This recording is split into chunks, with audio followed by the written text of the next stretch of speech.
అయితే పాడి రైతన్నలకు విజ్ఞప్తి, మనం ఎప్పుడైనా సరే ఒక చిన్న డైరీ ఫామ్ మెయింటెనెన్స్ చేసినా, పెద్ద డైరీ ఫామ్ మెయింటెనెన్స్ చేసినా ముందుగాల మన దగ్గర ఉండవలసినటువంటి మెడిసిన్స్ ఏవేవంటే, మనకి ఏదైనా దెబ్బలు తాకిందనుకో ఖచ్చితంగా మనకు అయోడిన్ ఉండాలి. అయోడిన్ మనకు ఎప్పుడైతే ఉంటుందో ఏమవుతుందంటే, ఏ చిన్న దెబ్బ తాకినా వాటిపైన మనం అయోడిన్ వేస్తే ఆ యాసిడిటీ పవర్ తోటి యాంటీబయాటిక్గా పనిచేయడంతో పాటు మనకు ఈగ కానీ దోమ కానీ వాలకుండా ఆ యొక్క పాడి పశువుకు కొద్దిగా సేఫ్గా ఉండేటటువంటి అవకాశం ఉంటుంది. మొదటి ప్రథమ చికిత్స.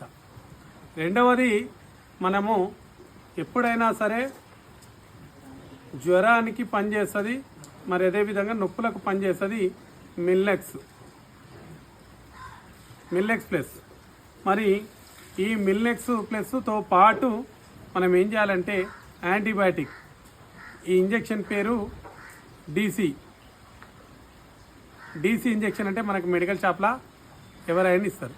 ఈ డీసీ ఇంజెక్షన్తో పాటు ఈ మిల్లెక్స్ ప్లస్ మనం ఒక 3 రోజులు, కనీసము 3 రోజులు, ఒక దెబ్బ తాకినా, ఒక ఆవు సుస్తుగా ఉన్నా, మేత సరిగా మేయకపోయినా, కొద్దిగా మనకు ఏదైనా సరే కొద్దిగా ఒక 2 రోజుల వరకు చూసిన తర్వాత వాటి యొక్క తీవ్రతను బట్టి ఖచ్చితంగా మనము ఈ ఈ యాంటీబయాటిక్ ఇంజెక్షన్ ఖచ్చితంగా 3 డేస్ ఇచ్చుకున్నట్టయితే ఖచ్చితంగా మనకు మంచి రిజల్ట్ ఉండేటటువంటి అవకాశము ఉంటుంది. అయితే మనకు ఎందుకంటే ఇది చాలా ఇంపార్టెంట్, ఈ మిల్లెక్స్ ప్లస్ డీసీ. రెండవది ఏంటంటే, ఇది మనకు ఆవాల నూనె మనకు ప్రతి కిరాణా షాప్లో దొరుకుతుంది. ఆవాల నూనె, ఈ యొక్క ఆవాల మస్టర్డ్ ఆయిల్ అంటారు.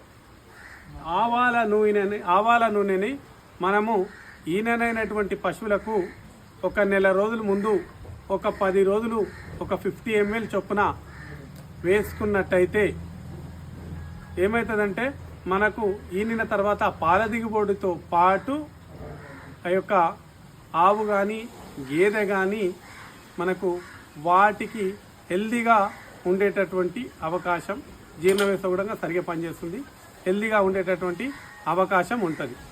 మరి చిన్న దూళ్ళకు కూడా మనం ఖచ్చితంగా దీన్ని ఒక నెలకు ఒక 5 రోజులు వాడుకున్నట్టయితే కూడా మంచి రిజల్ట్ ఉంటుంది.